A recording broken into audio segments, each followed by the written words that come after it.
Get Ready With Me was to tell you about the time my nan tried to meet my mum and my dad.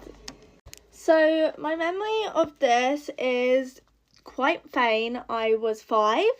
So just for starters, my nan has bipolar and like addiction problems and a lot of other problems. That's just a little bit of backstory. My mum and my dad weren't even 25 at this point because I was an accident baby made in college and they didn't have any money, so they were jumping about from house to house really. So at this point my mum and my dad were living with my nan, who is my dad's mum, who obviously, as we know, had a few problems. My mum and my dad would make effort to try and talk to my nan, but she was just a bit nuts. So one day my nan just completely flipped and was like going crazy, screaming the house down to my mum and dad. Also, I only really know this story from my mum because I was like 5 when it happened. My memory can't backtrack that many years. I can't really remember what my nan was saying like when she was screaming, but my dad and my mum were like pushing shit up against the door to make sure that no one got in, and that as much as she pushed the door, like she would not be able to get to me and to them. So while that's all going on, my nan is chasing, like trying to chase us with, and we've climbed out the window. We have climbed out this fucking window. It's a 2-story building, like, blah, blah, blah. We've climbed out the window. We were on our tangled shit, like, it was crazy. Also, just whilst I'm doing this, you might think, oh, this shit sounds like it's out of a movie, like, this is crazy. Yeah, this is an average Tuesday for me. Like, I'm gonna be real, this stuff happens in my life all the time. Maybe not, like, attempted murder, but big scenarios happen. Okay, so as we've obviously jumped out this window, we have my nan get into the room upstairs. And she's screaming, like, throwing shit. She runs downstairs, runs out the front of the house whilst we're running to our car. So obviously, as this is happening, me and mum and dad are running to the car, like, sprinting. But the car's, like, quite far away from the house because it was quite a secluded house. So at this point, me, mum and dad have just made it to our car and we see my nan get in her car. Also, this is too long, so there's going to have to be a part 2. Here's some things that my ex did and I still stay. First, he killed my cat. Like, he ran over my cat. He said it was an accident, but I have a Ring doorbell. Honey, that weren't no accident. But I didn't want to accuse him of nothing, so I just left it. Second one, when I told him my uncle died, he laughed in my face. He just said he just was, like, awkward with emotions. I was just like, alright. Like, I do understand sometimes that is people's reaction to, like, that type of deep stuff. He thought my mama was good looking. Like, he told me that to my face. Like, he was like, your mom's real good looking. And he said that he wishes I had got my mom's gene. He said I was built like Abby Lee. Yeah. There was a video of him going around kissing a guy, like, when we were together. That was like, he had gone to a party a few days that he didn't tell me about. Like, he told me after, but he didn't tell me when he was going. And then there was a video of him at that party kissing a boy. Okay. Yeah, that one was a little controversial. And people in my town were like, you're still with him? Because everyone thought he was gay. And I'm honestly pretty sure he is. Or at least bisexual. I cheated on my husband with his brother, and I have no regrets. Story time. Me and my husband were high school sweethearts. We got married when we were 20, and then we had our daughter when we were 26. And then we welcomed our son a few months later. I was working a really successful job and we were living the life we'd always dreamed of in high school. My husband would shower me with flowers, gifts, he'd treat our kids like absolute royalty. But then over time he started to get, more and more distant with us. I'd catch him on his phone secretly. And this really began to break down my trust. And that was when I discovered that he was having an affair. We did talk about this, and he said that he didn't feel fulfilled in the relationship anymore and that I'd become really, really distant. But this was just because I was working so hard to provide for the family since he didn't have a job. And I'm not gonna lie, I really wanted to leave the marriage at this point, but I decided to stay for the sake of our kids. We decided that it might be good to try out couples counselling. And I'm not gonna lie, for the first few months, it really, really worked, and we were back to our usual happy selves. Again, the cycle continued. He got really distant, and when I confronted him about it, he confessed to having more affairs and spending nights at other women's houses. He had even had other women in our home, in our bed. What is that about? I moved him into the guest bedroom because I'm not gonna lie, I couldn't even bear to look at this man at this point. Throughout all of this, my husband's brother Steve became my main support network. Steve was there for us all of the time. He would pick them up for school, he would look after them, he would make tea when I was working late. This went on for 2 years. 2 years! And at this point, my children started to call Steve Dad. Me and Steve were spending a lot of time together, and I'm not gonna lie, we both absolutely loved it. We really, really clicked. So for Christmas one year, he actually booked me, my husband, and our kids a trip to Fiji. Fiji! Steve was desperate for me and his brother to try and fix things. However, when my husband found out, he told us to F off. Like, babe, it's Fiji. Let's just go for the free holiday. He then just outright refused to go. In the comments, is anyone else turning down a free trip to Fiji? Because I know I'm not. Then had a screaming argument about it. He was saying how he's not going away with our little brats. He called our kids brats. He said that his kids weren't his anymore and they were mistakes anyway. And I'm not gonna lie, this one really upset me and kind of threw me off a little bit. So I thought about it for a little while and realised that this trip was going to happen, but I didn't want to go on my own with 2 kids. So naturally, I asked Steve. So this is now up to date. We went on holiday a week ago. Me, Steve, and all of the kids had an absolute blast. One of the best holidays I have ever been on. And my kids had such an incredible time with Steve. It makes me so happy knowing that they're gonna grow up with a father figure like him. So on this trip, we obviously, got it on. And I'm not gonna lie, I chose the wrong brother and the universe showed me the way to the right brother. But anyway, we got back this morning and I find my husband sat on the sofa.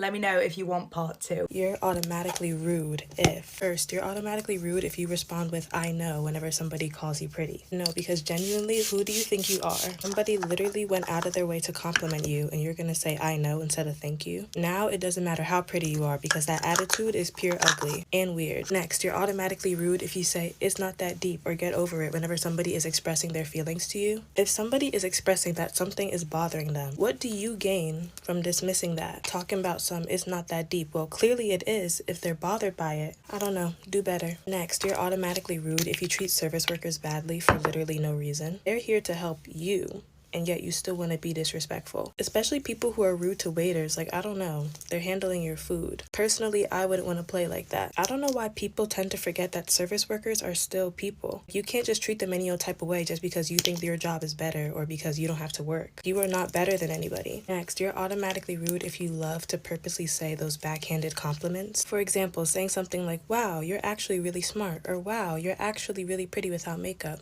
Why does that actually have to be in there? You can just say what you want to say. Like, don't think what you said isn't rude just because you threw a sad excuse for a compliment in there. I'd actually argue that backhanded compliments are more rude than just throwing the shade that you want to throw. You're automatically rude if you've ever made fun of or hated on smaller creators who are doing nothing but trying to grow their account. Like, somebody can literally just post them doing a silent get ready with me and somebody would say, oh, this PMO. Or they would make fun of the like count or the view count when they're just trying to grow. Hate to break it to you, but it's not funny. It's never been funny. It's actually just rude. And what you need to do is stop projecting your insecurities onto people who are actually brave enough to post. But we are finished. Deuces, deuces, and deuces. The drama in my life right now isn't even mine. It's like the shit I overhear in the school bathroom, and now I'm like invested. Yesterday I was in there minding my business, doing my business, and these 2 girls come in, not to use the bathroom. What they were talking about was wild. Now, before I continue, I'm not judging. It's your life. You do you. It's just crazy to hear. Now, I know a decent amount of people in my grade, in the grade below me. So then these people I didn't recognize, so which means they were like freshmen or maybe sophomores, but probably freshmen. So this one girl's like, oh my god, like I like your bracelet or like something. She gave her a compliment and she's like, thanks, like I got it yesterday. Oh, where'd you get it? And she was like, oh, I stole it. And I was like, oh, okay. Stealing is not that uncommon, so that wasn't the big shock. And then the other girl was like, oh, it's so cute, like do you think you could steal me one? The other girl was like, oh yeah, like I can steal it after school, like isn't your birthday soon? Like it can be your birthday present, we can like do it together. And I was like, oh my god, that's a really interesting way to bond. And then a third girl walks in and she's like, yo, not saying names, I got your shit. And then one of the girls walks away and then the other two girls start making out. Again, you do you, like pop your pussy in the school bathroom, but they were like making out and I'm sitting there like they start doing whatever they're doing and I'm sitting there like fuck, I can't leave the bathroom right now, that's like weird. So they finish sucking face and one of the girls is like, okay, like I love you, bye, and she leaves the bathroom. And then another girl came in, I could tell because I was washing their shoes. Another girl came in and starts making out with the girl that was just making out with the other girl who just did the drug deal with the other girl. And they're like smacking on each other too. And then the new girl who just came in is talking about some like, oh, is your ex still bothering you? Like, God, she's so annoying. And the girl's like, yeah, she was just in here like stalking me. Like, it was so weird. I was like, oh, you, what? So then I come out the bathroom because I've been in there for a really long time. And I'm like, I give her like the like smile, you know what I mean? And she was like, hi. And I was like, hi. And then I went back to class. And now every day I've been looking at everybody's shoes trying to figure out who the fuck these girls were. Love you, and I will report back. Something interesting about me is that every single person in my family has had a stalker. My whole family being me, my older sister, my mom, and my dad. I didn't really put two and two together that everyone had had a stalker until my parents and my sister were trying to give me advice on my own situation that I realized, oh, so we've all dealt with a stalker before, cool. A big difference is that both of my parents' stalkers were of the opposite gender, versus me and my sister both had stalkers that were girls. So whenever I would tell this story, people would be like, hold on, she? For me, it all started in my freshman year of college. She was in the same class as I was. I think her and I had a total of maybe 2 conversations, if I'm being generous. I could tell that there was something just a little bit off about her. One of the interactions I had with her, I remember it was me and one of my really good friends who was also in the class that we had together. And me and her were just looking back and forth because she was making such weird comments and just acting very strange. That was the last in-person conversation I had with her before she DM'd me asking to hang out. And obviously, based on the first interaction I had with her, I personally wasn't going to be fake or lead her on when I knew I didn't want to pursue a friendship. Months go by and she texted me asking if we could get drinks or something. It was via Instagram DM, so I just never opened the DM until a couple months later. I finally opened it and saw a massive paragraph in all caps full of rageful text. I am gonna be so honest, it was so incoherent and I couldn't even tell you what she was talking about. All I remember is responding, "I'm sorry, what?" ? And then she blocked me. At this point, I was super confused, but I was like, honestly, whatever. She clearly has something going on. I know I didn't do anything, so I just ignored it and moved past it. After this, I saw her a couple of times on and around campus, and she did not look well. Her hair was matted, her skin was so dry and peeling off. I don't know what it was, but she just looked so not okay, she was not taking care of herself. And every time I saw her, she avoided eye contact, she didn't look at me, she completely avoided me and ignored me. I just left her alone. If she was gonna leave me alone, I was gonna leave her alone. Summer came, I thought it was all over until about the middle of summer, I started receiving texts ranging from people who I went to high school with all the way in California and people who I never even spoke to in my college. I ran out of time, so go to part 2 if you want to watch the rest of the story. Story time on the craziest girl at my high school. And I don't mean fun crazy. I know you guys have been waiting for the story times, and I'm finally all done with high school. So I'm gonna start doing like one really good one a week. I'm only gonna tell these stories from my personal experience. I don't want to spread like any false information, any false rumors. So if I don't know, I won't be sharing the information. But what I do know is that this girl came to our high school. I forget which year, but she came to our high school. She was all the rave. She was super pretty. She seemed to be super nice. I think I know why she came to our school, but I'm not for sure, so I'm not gonna say it. I never really had a big run-in with her until my best friend at the time started dating her ex. I always have heard things because she went through a lot of friend groups and there was just always some kind of drama attached to that, you know? So anyway, my best friend starts dating her ex. They broke up. She said she didn't cheat. He said she did. She said, I don't know what's true, but basically he meets my best friend, and when I tell you these two together are the perfect couple, I can't even explain. Like, they're so in love, they're gonna get married. If they don't, I don't believe in love. This girl also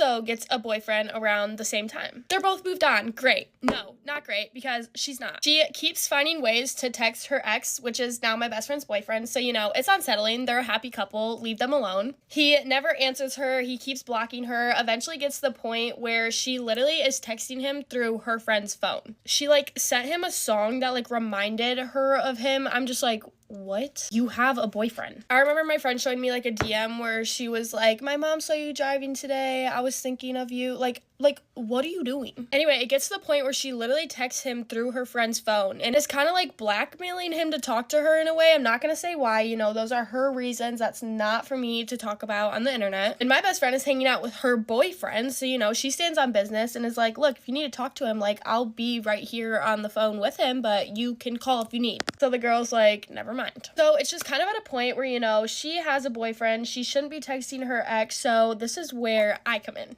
I'm very good at confrontation. I'm also very good with my words. So me and my best friend sit down and we type a long letter for her that's very nice and direct. It wasn't mean whatsoever. The worst part was the end where we were just like, look, if you need help from your ex, we're gonna have to screenshot these texts and send them to your boyfriend because what is going on? She reads the text, but she doesn't answer it. And of course we go to school that week and hear that my best friend apparently sent her some mean text. Obviously no one believed this because, you know, my best friend at the time is so problematic. Literally no one batted an eye when she said something. No, it goes mute for a while, and then we're at the point where my best friend's boyfriend needs his clothes back from this girl. So my friend texts her the first time and asks, and she's just like, well, why doesn't my ex pick it up? Then my best friend fought back and said he doesn't want to waste the gas. So she pulls the I'm not home right now, which is fine. So my best friend texts again and asks for the clothes again, and just saying that she'll swing by to grab them if you leave them on the front porch. Swings by, no one's there. She doesn't get out of her car. There was really no response, so she just kind of went on with her life. And the girl then said she gave away all of his stuff, which didn't make sense for reasons, but I don't want to get the story wrong, so we're just gonna continue. Anyway, this girl's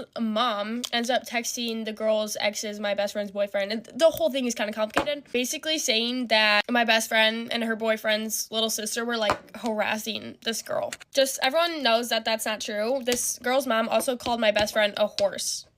Like, what? Sorry, but if you are over the age of 30 and you need to talk crap about high school girls, what are you doing? Her mom has literally made so many girls feel bad about themselves, like almost bullied out of friend groups. Like, I know this is a fact for sure because I have witnessed it. But regardless of the fact, this whole thing just goes on for way too long, and I'm like walking in the hallway behind her and she just doesn't care about who's around her, I guess, because I just hear her talking about this whole scenario completely wrong. Like, she's telling the story. Oh, I messed up on those. Telling the story so wrong and calling my best friend a fan. My best friend doesn't even say this girl's name, let alone act like a fan. And I made a story time about that whole kind of interaction as well, but I've been very careful about the story times that I share because I did it once to this other girl. Actually, that girl might top craziest chick. I don't even know. I'm not gonna say that because that's mean, but I did do like a story time about homecoming drama, and she made it seem like I was bullying her because I was calling out all the bullying I went through being her friend. Like, what? That'll be another story time. I just don't understand. I'm trying to do these as graceful as possible because, you know, like, I'm not a mean person. I don't like to talk bad about people, but I'm not afraid to spill the truth. And like, right out of high school, no one probably knows who I'm talking about, but basically this whole encounter with this girl lasted like a year and a half, I swear. It's like she forgot me and my best friend at the time literally like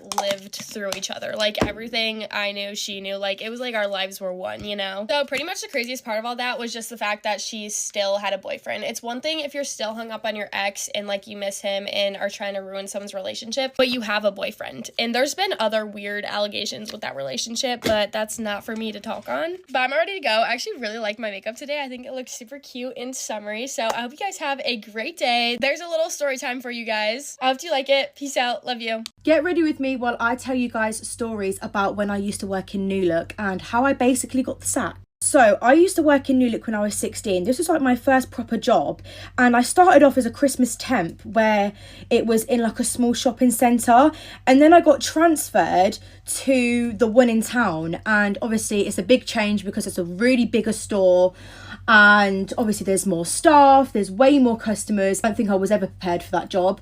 But anyways, I was 16. I didn't really have any friends in that job, but if I was to work there now, I think it'd be easier to make friends because I'm a bit older. Anyhow, I think that shop has actually closed down now, so rest in peace to New Look. When I worked there, I absolutely hated it. Some days were obviously good, some days were bad, but the majority were bad because we had the worst manager ever. She was so rude and she literally would not let us leave until things were done. So in retail, I think we had this thing called clear rail where you had all this stock to put out that was from the changing rooms, I believe. This is years ago now, so I hope I'm getting that correct. And she literally would not let us leave until it was done. Like, it was actually probably illegal. So that was really weird. Anyways, we had different managers every other week. And then we got this new supervisor who I got along with really, really well. I think she actually got sacked in the end, bless her. I wonder how she's doing now. Anyways, she used to smoke you-know-what on her lunch breaks. And I thought it would be funny to do the same with her. So we took a break at the same time and we both smoked. Obviously, I do not recommend anyone doing this. Don't be silly. Don't do it, especially...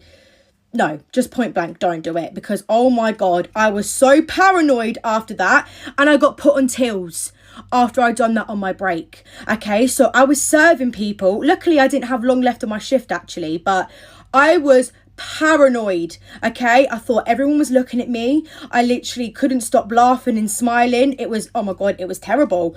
But I had the girl with me to support me through it. But I made it through. No one questioned anything as far as I'm aware. It's quite a crazy experience actually, trying to keep my cool after doing that, you know, especially being on till.